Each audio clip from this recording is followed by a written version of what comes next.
Yo, what is up? You have found We Like the Blazers. I am Brandon Goldner. Ryan is out today, but here, capably filling his shoes, we have Blazers play-by-play radio announcer Travis Demers. Travers, what's up, man? Travers. I just call it Travers now. Is that fine? Hey, you know what? I've been called worse. So it's usually people who mispronounce my last name, but that's all right. We're good. I'll go with Travers. What's the most common mispronunciation of your last name that you hear? Demers. Yeah, Demers, Demers. One time I was playing an all-star game when I was 18, and they must have written down my name wrong on the scorecard because I guess the PA announcer thought that it was a P instead of an R, and they called me Demeps. And I'm walking up from the on-deck circle, and I just kind of stopped and like, what? Like, they let us pick out our walk-up music and everything, and like I'm walking up to, this was... 1999. So I'm walking up to Eye of the Tiger, and I'm like, all right, I'm getting pumped, and I hear, now batting, Travis Demers. What? Come on, man, really? But it is what it is. That makes me think of the Moore's Moops thing from Seinfeld when, Yes. George is playing Bubble Boy. Moops. Exactly. Moors, yeah. Travers Demers, appreciate your time, man. Well, I wanted to ask, I wanted to hit on the Blazers getting some assistant coaches and obviously, filling out head coach Chauncey Billups' staff. But I wanted to start by asking you, we are all kind of still working through the pandemic. A lot of us are still working remotely. Some people have started to go back to the office. It's actually an odd time because I think that a lot of workplaces are trying to reckon with, it's actually kind of nice to give people flexibility to work from home, but we actually kind of want to see you back in the office now. But I wanted to ask you what your experience was like over the last year and change, because I imagine that your job is much different and probably a lot harder to do when you're not able to actually be there in arena and trying to do this stuff remotely. So maybe just in a general sense, like what has been kind of the trickiest thing of trying to work during this time of doing so many things remotely, and what is it that you're looking forward to most as we come into the 2021-22 season? Yeah, it was weird at first, right? Because we had the bubble and we had the three exhibition games, and then the seeding games, and then the play-in and the playoffs. And during that, one of the most difficult things was when the audio and video didn't sync up, right? Yeah. So if we were getting a feed from Orlando and the audio was a second ahead of the video, I'd be talking about, Dame hadn't even taken a shot yet, and you could hear the ball go through the net. And that would be kind of awkward. That didn't happen, though, once this season started, right? Everything was all synced up. It was great. Honestly, it wasn't that difficult to call games off of a monitor because you're seeing all the same stuff. And we were fortunate enough to where we had the same TV broadcast that everybody had. And then I had a second monitor that apparently not every other team had. We just, because of where we were set up, and we were actually set up for road games in the same exact seats we were in for home games. So we didn't have to change our setup at all in terms of where we were sitting. So we had another. The second monitor was like a different view of the court, or what was that? Sorry. Yeah, exactly. Okay. And it was based on whatever they were shooting there. So in some places it was a wider angle view than other places, but that was always on. So if there was a replay that covered something up, I was still able to see it on the other monitor. So there were times where there'd be a basket and then a replay, and on the TV monitor, you wouldn't pick up action until they were already on the other side of the court and into a play. I was still able to just look from one monitor to the other and see what was going on the whole time. Some of those monitors didn't show everything. So the hardest thing for me was when there was a foul off camera, or if there was something that, the thing that broke out in game 2 of the Denver series, where there were a lot of technical fouls and pushing and shoving. A lot of that stuff happened off camera. So I never saw what actually happened. And that was the tough thing. And I saw on Twitter the other day that John Sterling, the Yankees announcer, he's still calling games remotely. And there was a game against the Mariners where he called a home run and didn't realize that it was a replay of an Aaron Judge home run from earlier in the game. And No. that was a replay. Good replay. Sorry. And I just kind of laughed at that because they were that angle didn't look any different than the normal broadcast angle. Fortunately, the replays that we got were different, so you could tell the difference. Right. But there were some things that you missed. So in terms of the game action itself, it wasn't that big of a deal. Okay. What made it tough was not being able to see stuff that happened off camera, or be able to see the officials at the scorers table, or see players walking to the scorers table and know who's checking in and things like that. And then for home games, when there were no fans, it was just strange, because you got the crowd noise and we got it pumped into our headsets, and it didn't sound all that different to us, but it felt different, right? You've been in there when there were 20,000 people in there, and you can literally feel the vibration. When you don't have that, it's just weird. So when we got 2,000 and then 8,000 and 10,000 fans, it felt like a packed house. So what I'm looking forward to is just feeling the environment for road games. And hopefully we get that opportunity this year. And just, it adds to the broadcast, not just what you hear, but the picture that you can paint when you can actually see everything that's going on right in front of you. That's actually, I'm glad that you mentioned that, because you were mentioning kind of the feeling that you get from people being in the arena, and like physically, I mean, the vibrations of it, obviously. I mean, does that impact your play calling? Like, do you feel like, is it easier to pump yourself up when you can feel that energy? Are you feeding off of it as an announcer and trying to paint that auditory picture for people who are not there? Like, is that helpful for you? It is, and it's not. It is, because how can it not help, right? When you've got 20,000 fans cheering, for the Blazers, or if you're in an opponent arena and you can hear them go quiet and you can tell that story. But for me, I don't think it affected my calls all that much, because I kind of get locked in. And then, like, during a break, I take my headset off and it's like dead quiet. I'm like, what is going on here? Because me, Michael Holton, and Jay Allen were literally the only people in the entire bowl. Right, the court was out there. There was nobody there. There's nobody anywhere else. It's just the three of us, and you take your headset off and it's dead quiet. But in your ear, you can hear the crowd noise. Sometimes we would come back from break and the crowd noise wouldn't come in until a few seconds later and things like that. So it does help. And I don't want to relay the message that, we don't need to travel, because we do. I don't want my bosses or the league or anybody to hear anything about that. But I don't think it was a drastic difference, but it was definitely a difference. And I wonder, like, and I want to be mindful of how I frame this, but I mean, you're a younger dude, right? And so, I mean, you grew up with technology. I imagine that there may be other folks who work jobs, who may not be as used to working in an environment where they are running off screens. And like, I get that, like, broadcasting, there's a technological component to that, always has been and always will be. So maybe that doesn't matter. But like, without naming names, I mean, have you found that there are other folks who have had a tougher time during this time, and maybe you're just better suited for it, or does it really just kind of vary on the person, or I don't know? Yeah, to your point, I think I'm like the fourth or fifth youngest guy in the league doing this for radio, and I'm going to be 40 in October. Yeah. So most of the people that are doing radio in the league are in their 40s, 50s, 60s. Al McCoy, who's 88, and some guys that I've talked to, they're like, I don't want to do this. This is ridiculous, because they've been doing it for 20 years. Right.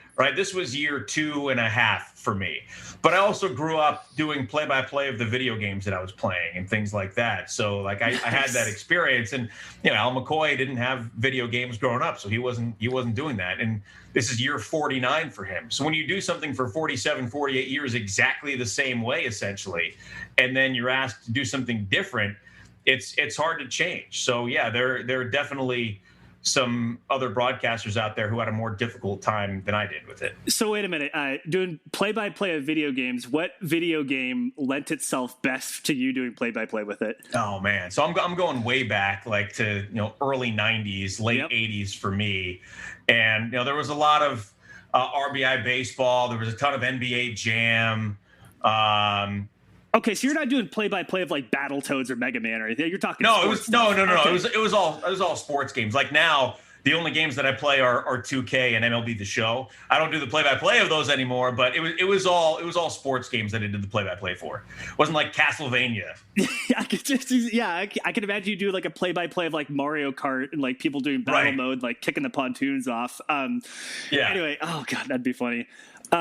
Okay, well, yeah. I mean, so speaking of, here's my brilliant transition. Speaking of the upcoming season, the Blazers find themselves a team in transition as well. They let go of longtime head coach Terry Stotts. They brought in Chauncey Billups, who was an assistant with the Clippers for a year. And now we have learned that Chauncey Billups is filling out his assistant coaching staff. They just hired Scott Brooks, who was the coach for the Wizards and was the longtime coach of the Oklahoma City Thunder. And they also, I think it was either yesterday or today, I'm on East Coast time, so stuff is happening on Twitter, and I'm like late or early. Roy Rogers, who was also an assistant with the Clippers, worked with a couple other teams, and notably worked pretty closely, I think, with Jeff Bzdelik on the Rockets, with Bzdelik being kind of a defensive guru. So what do you think, maybe start general and then we can zoom in, like, if the Blazers roster doesn't change a ton, and I understand that it totally could, maybe CJ gets traded, maybe any number of other things happen. A couple guys may choose to re-sign here or not. What are your kind of general expectations for this team? And then we can talk about the coaches. But on the one hand, there is kind of a decent amount of change. On the other hand, your best player is still Damian Lillard, and that the team is probably going to look like a team that functions around a player like Dame. So, yeah, what are your expectations for the Blazers coming into the season? It's hard to give general expectations for a couple of reasons. You know, if I'm looking at just the roster right now, because we don't know what those changes are going to look like. So it's not that I can't talk about potential trades, but for the purpose of the conversation, you can't just predict them all right now from here. No, yeah, exactly. No, I can't do that. So what we know is Norman Powell is a free agent. Carmelo Anthony and Enes Kanter are free agents. Derek Jones Jr. hasn't opted in or opted out yet. So we can make assumptions, but we don't know. So we know that there is going to be some kind of roster turnover, and all you have to do is look at the last couple of years and just see how much roster turnover there's been, and there has been a ton. So what are the expectations of this team? Last year, Nurk missed 35 games, CJ McCollum missed 25 games, and they were the 6th seed. So my expectations would be is if they are totally healthy, I think this is anywhere from a 50 to a 55 win team, somewhere in that ballpark. And I think anything less than 50 would be disappointing with the roster constructed as it is right now. What does that mean for the playoffs? It should hopefully mean you're a top 4 seed. It should hopefully mean that you have home court advantage in the first round. And as we saw this year, anything can happen, especially with injuries. And I think you could be looking at a team that, if everything breaks right, again, could go back to the Western Conference Finals. I think there are some things that need to change a little bit, certainly. But, you know, I was talking about this with Chad Doing on our show the other day. Can coaching by itself, making a change at coaching, can that alone make you better or take you to another level? That's what I was going to ask you next. Right. It can if you have the right staff, but it doesn't always work out that way. Look at, you know, and people point to Tom Thibodeau, right, in New York with the Knicks. But that roster isn't the same roster that there was last year. Yeah. Right. There were some, like, Julius Randle was so much better this year than he was the year before, but there were other pieces that changed. Emmanuel Quickley was such a huge part of that team. And, you know, there were a lot of things there, but they got quite a bit out of Derrick Rose too. They did. So, and that was a midseason pickup. That's right. For Austin Rivers. Kind of wish that trade didn't happen if you're Blazers fan. But you look at what Steve Kerr did with the Warriors, right? As soon as he came in, the roster was generally the same, and they were infinitely better under Steve Kerr and became a dynasty. The Bucks, with Mike Budenholzer coming in for Jason Kidd. And I know a lot of people look at Budenholzer right now and are criticizing him, but what were they before he got there? And I know the Bucks roster is different this year than it was last year, but Budenholzer comes in and they're the favorite in the Eastern Conference all of a sudden after Jason Kidd was there. Yep. So there are plenty of examples over time where a change in the coaching staff, and it's not a knock on Terry Stotts. Sometimes a different voice, a different ear, a different type of voice makes a big difference. So there are plenty of examples where it absolutely works, and then there are other examples where it doesn't. Look at, you know, Doc Rivers to Tyronn Lue. Well, let me ask you this way. There's a pretty large contingent on Blazers Twitter that believes, if not for Terry Stotts, that this roster would have been much better, that they believe that this roster under Damian Lillard has been underachieving pretty significantly, and it's because of Terry Stotts, and that nearly any other coach would help them be a better team. Do you believe that? Do you think that this team has been underachieving under Terry Stotts to a significant degree?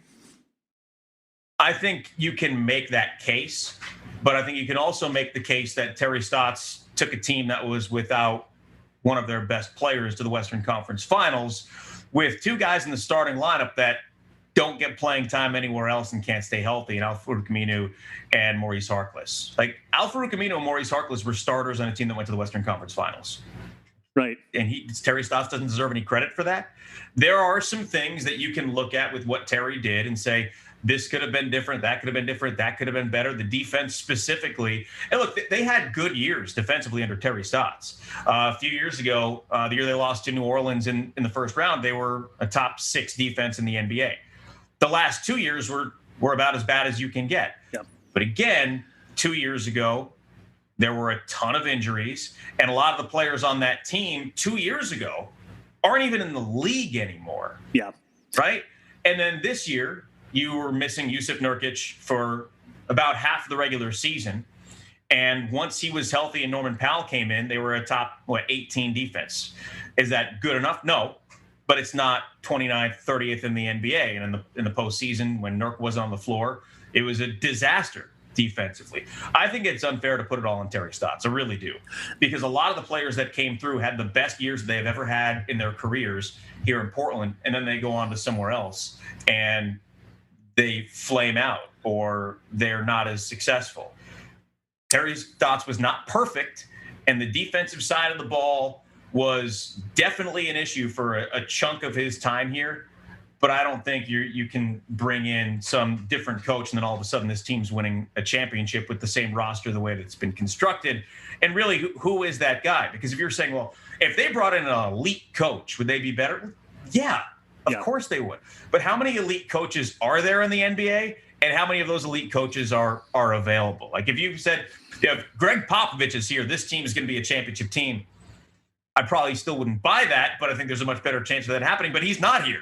I mean, remember, we heard some rumblings about Spo, and obviously that didn't work out, but that would be another coach you might look to say, hey, they could really elevate.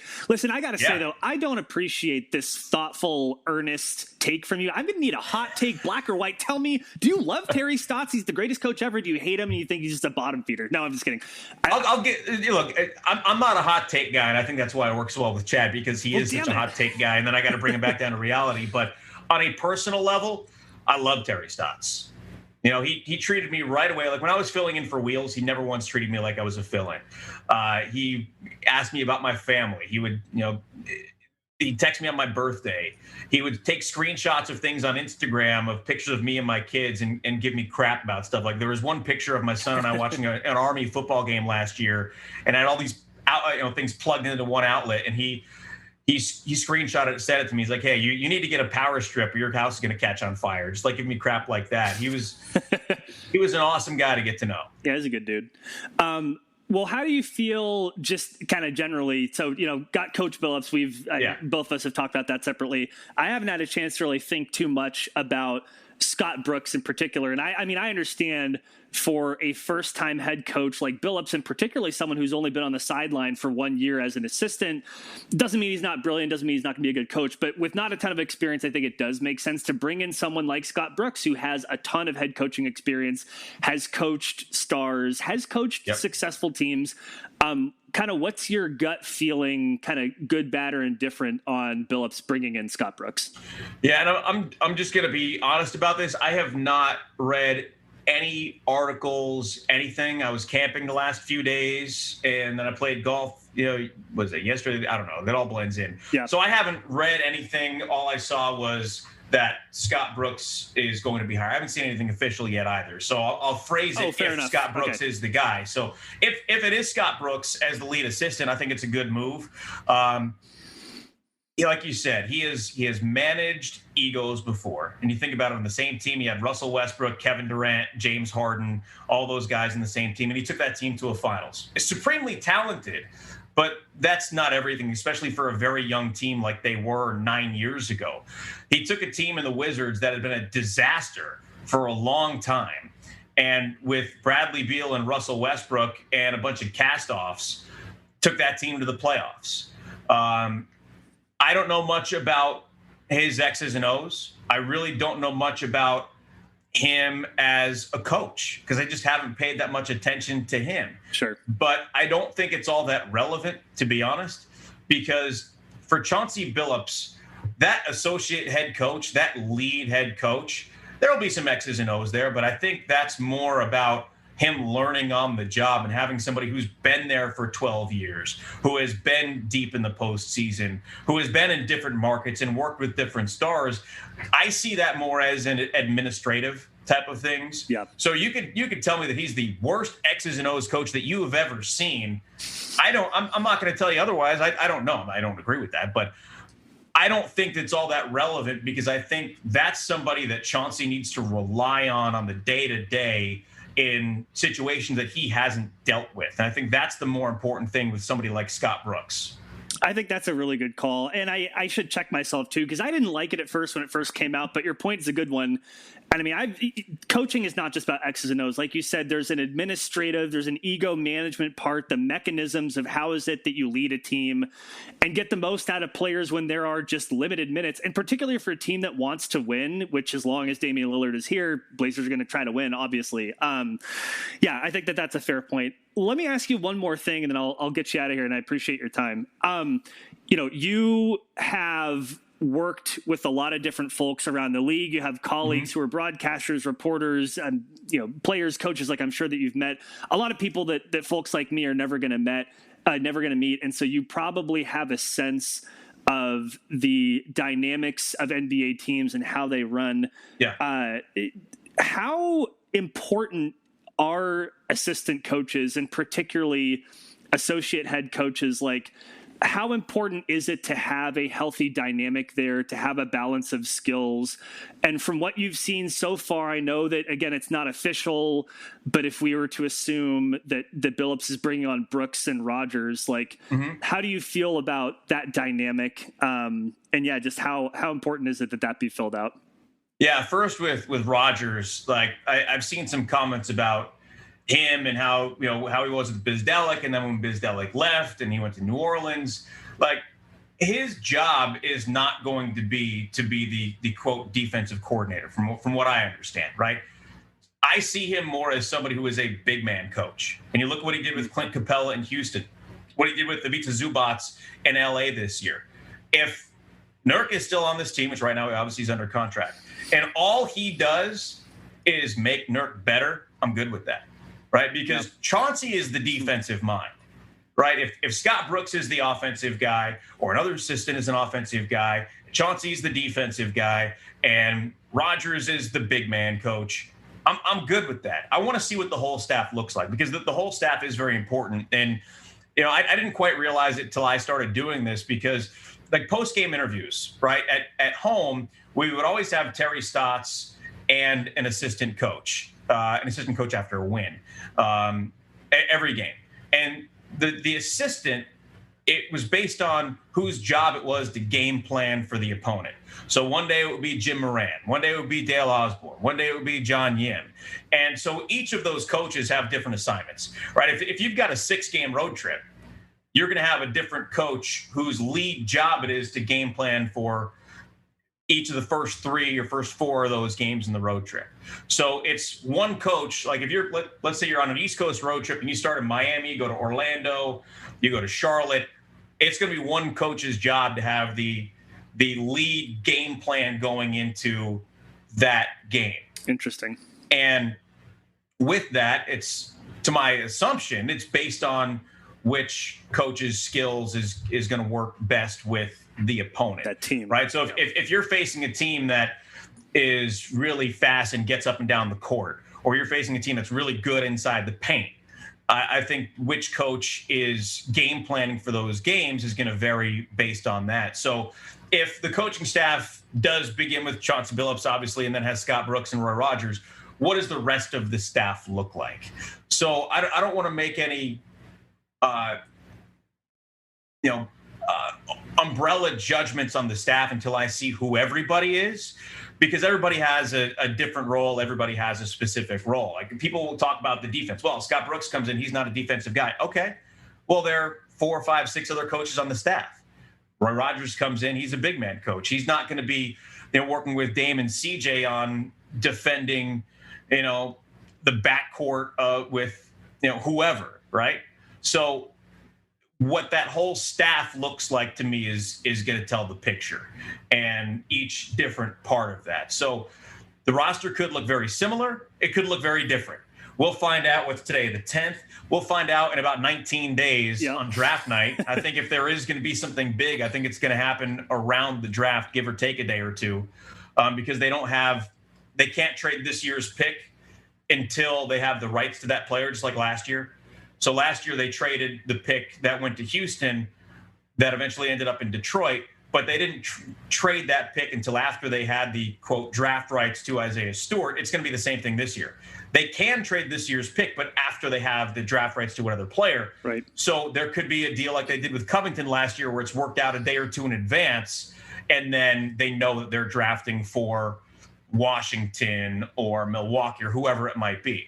So I think if there is a big trade, it's going to happen sometime in the next 3 weeks. But we don't know what the roster is going to look like. We don't know if Norman Powell's back or what they're going to do with the mid-level exception or the biannual exception or any of that. So a lot of this, as you know, it's just, okay, what can we project? What makes sense? Two things with that, though, is just because it makes sense doesn't mean it's going to happen, because there are a lot of things that seem like they make sense and they never happen because maybe they make too much sense. And the other thing is, with Neil Olshey, I have never heard a deal before it happened. Yeah. Right. So any of these things that we hear, all this smoke around Ben Simmons, that's just conjecture. That's just people talking about it. Yeah. Maybe there's something else that we have no idea about, and that's kind of what I'm hoping for. Yeah, that's right. Yeah. If something happens, we're probably going to hear it from Woj as it's happening, and not before. That's a good call. I'll say one more quick thing, and then I'll get you out of here, which is I just want to get on the record to say that I'm feeling vaguely encouraged by the coaching so far. Trying to keep an open mind. Things have been rough for Blazers fans lately, but with Billups, hearing the way he's talked about his approach to coaching, thinking about Scott Brooks, trying to keep an open mind about that too. And with Roy Rogers, I'm feeling vaguely encouraged. And I also think to defense, some of it's definitely scheming and, what do you ask your players to do? But a huge part of defense is effort, which comes to the players want to have to do it, and the coaching staff motivating the players to do it, and to say some version of, hey, if you're going to gas yourself a little on defense, it's okay that maybe you don't have as much for offense, right? For example, and like that motivational part of coaching is very difficult. It's a tricky balance. So yeah, to that point, like Nick Batum was one of the most polarizing people on the Blazers in the time that I've been here and covering the team. He'd give you 18-9 one night and then 3-6 the next. Yep. But I saw that as the effort that he's putting in on defense was taking away from his offense. And that's okay if you have a balanced enough offense. And what you're talking about with accountability, that's so critical. It's so important. We see what Phoenix has been able to do with that. And when you have multiple options on offense, and it's not just Dame and CJ or Dame or CJ, if one of them's having a night off, they can afford to put a little extra effort in on that end. 55 points in a playoff game obviously doesn't mean you're going to win. Right. Yeah, no, that's exactly right. Well, Travis, thank you. If people wanted to reach out to you and bother you on Twitter or find your work, how would they do that? Yeah, Twitter's always welcome, at Travis Demers, Demers, Rip City Drive with Travis and Chad, weekdays 3 to 6 on 620 Rip City Radio. And I'm always around. Awesome. Travis, appreciate you. Thank you. Thanks for the time.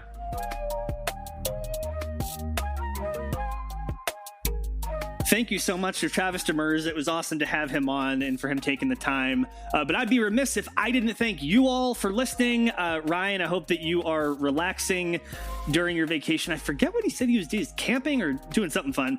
But if you want to reach out to us, you can always do that. You can hit up Ryan at The Witty Ryan on Twitter. I'm at GoldnerPDX, and the show is at Like the Blazers, but you can also find us at weliktheblazers.com, or just punch in We Like the Blazers into pretty much any podcatcher and we should pop up.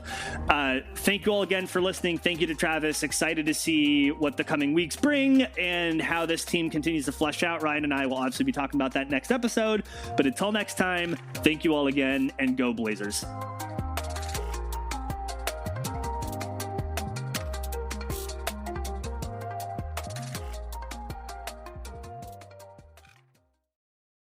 Let us blast off then. I'm good to go whenever you are. It's funny you said blast off, because my 3-year-old, everything is 3, 2, 1 blast off lately. Oh, so that was kind of funny. I have the maturity of a 3-year-old, so it makes sense. So do I. It works out well. Okay.